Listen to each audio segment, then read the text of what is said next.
Hi ಸ್ನೇಹಿತರೆ, ಎಲ್ಲರಿಗೂ ನಮಸ್ಕಾರ. ನೋಡಿ, ಗೃಹಲಕ್ಷ್ಮಿ ಯೋಜನೆಯ ಪ್ರತಿಯೊಂದು ಫಲಾನುಭವಿಗಳಿಗೆ ಸಂಕ್ರಾಂತಿ ಹಬ್ಬದ ಪ್ರಯುಕ್ತ ನಿಮ್ಮ ಬ್ಯಾಂಕ್ ಖಾತೆಗೆ 6,000 ಹಣನ ಸರ್ಕಾರ ಜಮಾ ಮಾಡ್ತಾ ಇದ್ದು, ನಾಳೆ ಸೋಮವಾರ ಅಂದರೆ ಜನವರಿ 13ರಿಂದ ಕರ್ನಾಟಕದ 27 ಜಿಲ್ಲೆಗಳ ಪ್ರತಿಯೊಂದು ಫಲಾನುಭವಿಗಳಿಗೆ ಗೃಹಲಕ್ಷ್ಮಿ ಯೋಜನೆಯ 16 ಮತ್ತು 17ನೇ ಕಂತಿನ 4,000 ಹಣ, ಇದರ ಜೊತೆ ಅನ್ನಭಾಗ್ಯ ಯೋಜನೆಯ ಪೆಂಡಿಂಗ್ ಇರುವಂತಹ 5 ಕಂತಿನ 2,000 ಹಣ, ಒಟ್ಟು 6,000 ಹಣನ ಕರ್ನಾಟಕದ 27 ಜಿಲ್ಲೆಗಳಿಗೆ ಸೋಮವಾರ ಜಮಾ ಮಾಡ್ತಾ ಇದ್ದು, ಈ ಒಂದು ಹಣನ ನೀವು ಪಡಿಬೇಕು ಅಂದರೆ ಸರ್ಕಾರ 5 ಹೊಸ ನಿಯಮಗಳನ್ನ ಕೂಡ ಜಾರಿಗೆ ತಂದಿದೆ. ಹಾಗಾದ್ರೆ ಬನ್ನಿ ಸ್ನೇಹಿತರೆ, ಆ ಒಂದು ಮಾಹಿತಿ ಏನು ಅಂತ ತಿಳ್ಕೊಳ್ಳೋಣ. ಅದಕ್ಕಿಂತ ಮೊದಲು ನೋಡಿ ಸ್ನೇಹಿತರೆ, ನೀವೇನಾದ್ರೂ ಇನ್ನೂ ಕೂಡ ನನ್ನ ಚಾನಲ್ನ ಸಬ್ಸ್ಕ್ರೈಬ್ ಆಗಿಲ್ಲ ಅಂದರೆ ದಯವಿಟ್ಟು ಪ್ರತಿಯೊಬ್ಬರೂ ಚಾನಲ್ನ ಸಬ್ಸ್ಕ್ರೈಬ್ ಮಾಡ್ಕೊಳ್ಳಿ, ಹಾಗೆ ವಿಡಿಯೋಗೆ ಒಂದು ಲೈಕ್ನ ಕೊಡಿ. ಹೌದು ಸ್ನೇಹಿತರೆ, ಗೃಹಲಕ್ಷ್ಮಿ ಯೋಜನೆಯ 16ನೇ ಕಂತಿನ ಹಣಕ್ಕಾಗಿ ಕಳೆದ 1 ತಿಂಗಳಿಂದ ಸಾಕಷ್ಟು ಫಲಾನುಭವಿಗಳು ಪ್ರತಿನಿತ್ಯವೂ ಕೂಡ ವೆಯ್ಟ್ ಮಾಡ್ತಾ ಇದ್ರಿ. ನಮ್ಮ ಬ್ಯಾಂಕ್ ಖಾತೆಗೆ ಯಾವ ದಿನ ಹಣ ಜಮಾ ಆಗುತ್ತೆ ಅಂತ ಸಾಕಷ್ಟು ಫಲಾನುಭವಿಗಳು ಕಮೆಂಟ್ನ ಕೂಡ ಮಾಡ್ತಾ ಇದ್ರಿ. ಇದೀಗ ಕೊನೆಗೂ ನಿಮ್ಮ ಬ್ಯಾಂಕ್ ಖಾತೆಗೆ ಒಟ್ಟು 6,000 ಹಣನ ಸಂಕ್ರಾಂತಿ ಹಬ್ಬದ ಪ್ರಯುಕ್ತ ನಾಳೆ ಸೋಮವಾರ ಸರ್ಕಾರ ಜಮಾ ಮಾಡ್ತಾ ಇದ್ದು, ಗೃಹಲಕ್ಷ್ಮಿ ಯೋಜನೆಯ 16 ಮತ್ತು 17ನೇ ಕಂತಿನ 4,000 ಹಣ, ಇದರ ಜೊತೆ ಅನ್ನಭಾಗ್ಯ ಯೋಜನೆಯ ಪೆಂಡಿಂಗ್ ಇರುವಂತಹ 5 ಕಂತಿನ 2,000 ಹಣ, ಒಟ್ಟಾರೆ ಪ್ರತಿಯೊಂದು ಫಲಾನುಭವಿಗಳ ಬ್ಯಾಂಕ್ ಖಾತೆಗೆ 6,000 ಹಣನ ಸಂಕ್ರಾಂತಿ ಹಬ್ಬದ ಪ್ರಯುಕ್ತ ಸೋಮವಾರದಿಂದ ಸರ್ಕಾರ ಜಮಾ ಮಾಡ್ತಾ ಇದೆ. ನಾಳೆ ಸೋಮವಾರ 27 ಜಿಲ್ಲೆಗಳ ಪ್ರತಿಯೊಂದು ಫಲಾನುಭವಿಗಳಿಗೆ ಸರ್ಕಾರ ಈ 6,000 ಹಣನ ಬಿಡುಗಡೆ ಮಾಡ್ತಾ ಇದ್ದು, ಆದಷ್ಟು ಬೇಗ ಜನವರಿ 20ರಷ್ಟರಲ್ಲಿ ಪ್ರತಿಯೊಂದು ಫಲಾನುಭವಿಗಳು ಈ 6,000 ಹಣನ ಪಡ್ಕೋತೀರಾ. ಹಾಗಾದರೆ ಬನ್ನಿ ಸ್ನೇಹಿತರೆ, ಯಾವ ಜಿಲ್ಲೆಗಳ ಫಲಾನುಭವಿಗಳಿಗೆ ಸರ್ಕಾರದಿಂದ ಈ 6,000 ಹಣ ಜಮಾ ಆಗ್ತಾ ಇದೆ ಅಂತ ತಿಳ್ಕೊಳ್ಳೋಣ. ಅದೇ ರೀತಿ ಈ 6,000 ಹಣನ ನೀವು ಪಡಿಬೇಕು ಅಂದರೆ ಸರ್ಕಾರ 5 ಹೊಸ ನಿಯಮಗಳನ್ನ ಕೂಡ ಜಾರಿಗೆ ತಂದಿದೆ.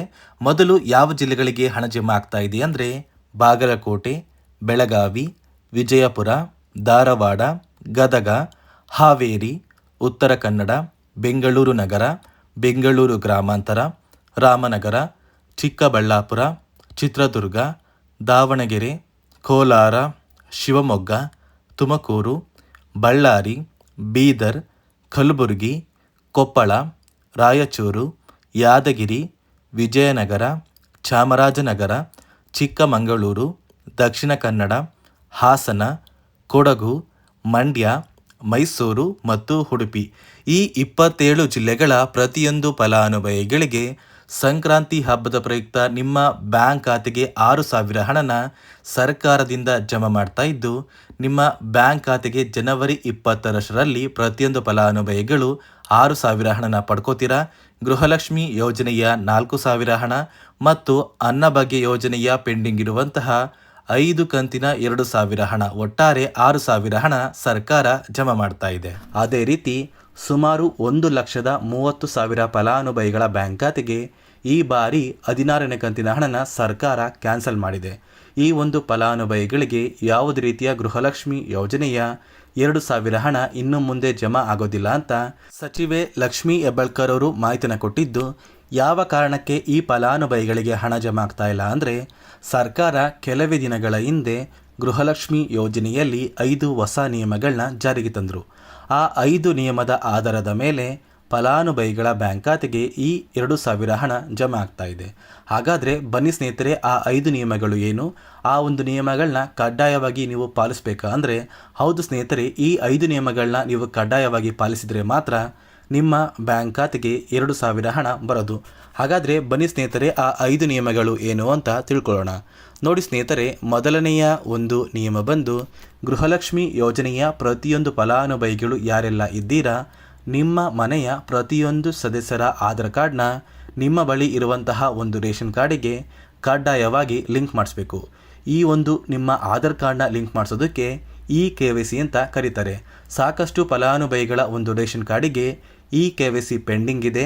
ಅದೇ ಒಂದು ಕಾರಣಕ್ಕೆ ಸರ್ಕಾರ ಈ ಬಾರಿ ಈ 5 ಹೊಸ ನಿಯಮಗಳನ್ನ ಜಾರಿಗೆ ತಂದಿದೆ. ಅದೇ ರೀತಿ ಎರಡನೆಯ ಒಂದು ನಿಯಮ ಬಂದು ಸಾಕಷ್ಟು ಫಲಾನುಭವಿಗಳ ಒಂದು ಆಧಾರ್ ಕಾರ್ಡ್ ಏನಿದೆ ಆ ಒಂದು ಆಧಾರ್ ಕಾರ್ಡ್ 15 ವರ್ಷ ಅಥವಾ 15 ವರ್ಷಕ್ಕಿಂತ ಹೆಚ್ಚು ಹಳೆಯ ಆಧಾರ್ ಕಾರ್ಡ್ ಆಗಿದೆ. ಈ ಒಂದು ಫಲಾನುಭವಿಗಳು ಅವರ ಆಧಾರ್ ಕಾರ್ಡ್ಗೆ ಯಾವುದೇ ರೀತಿಯ ತಿದ್ದುಪಡಿ ಕೂಡ ಮಾಡಿಸಿಲ್ಲ ಮತ್ತು ಯಾವುದೇ ರೀತಿಯ ಒಂದು ಅಪ್ಡೇಟ್ನ ಕೂಡ ಮಾಡಿಸಿಲ್ಲ.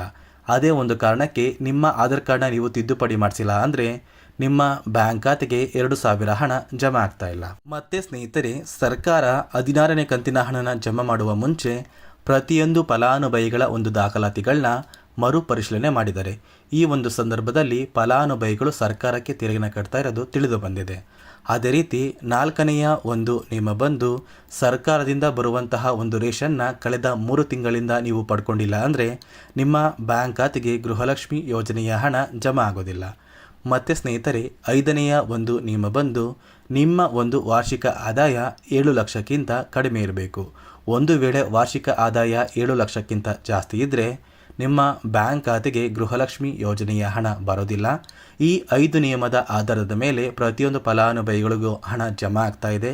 ನಾಳೆ ಸೋಮವಾರ ಸಂಕ್ರಾಂತಿ ಹಬ್ಬದ ಪ್ರಯುಕ್ತ ಪ್ರತಿಯೊಂದು ಫಲಾನುಭವಿಗಳಿಗೆ ಗೃಹಲಕ್ಷ್ಮಿ ಯೋಜನೆಯ 2 ಕಂತಿನ 4,000 ಹಣ, ಅದೇ ರೀತಿ ಅನ್ನಭಾಗ್ಯ ಯೋಜನೆಯ ಪೆಂಡಿಂಗ್ ಇರುವಂತಹ 5 ಕಂತಿನ 2,000 ಹಣ, ಒಟ್ಟಾರೆ 6,000 ಹಣನ ಕರ್ನಾಟಕದ 27 ಜಿಲ್ಲೆಗಳಿಗೆ ಸರ್ಕಾರ ಜಮಾ ಮಾಡ್ತಾ ಇದ್ದು, ಆದಷ್ಟು ಬೇಗ ನಿಮ್ಮ ಬ್ಯಾಂಕ್ ಖಾತೆಗೆ ಹಣನ ಜಮಾ ಮಾಡ್ತಾರೆ ಅಂತ ಹೇಳ್ತಾ, ಇದಿಷ್ಟು ಗೃಹಲಕ್ಷ್ಮಿ ಯೋಜನೆ ಮತ್ತು ಅನ್ನಭಾಗ್ಯ ಯೋಜನೆ ಕುರಿತು ಸರ್ಕಾರದಿಂದ ಬಂದಿರುವಂತಹ ಹೊಸ ಮಾಹಿತಿಯಾಗಿದೆ. ನಾನು ಕೊಟ್ಟಿರುವಂತಹ ಮಾಹಿತಿ ನಿಮಗೆ ಇಷ್ಟ ಆಗಿದ್ರೆ ದಯವಿಟ್ಟು ಪ್ರತಿಯೊಬ್ಬರೂ ನನ್ನ ಚಾನಲ್ನ ಸಬ್ಸ್ಕ್ರೈಬ್ ಮಾಡ್ಕೊಳ್ಳಿ. ಹಾಗೆ ವಿಡಿಯೋಗೆ ಒಂದು ಲೈಕ್ನ ಕೊಡಿ.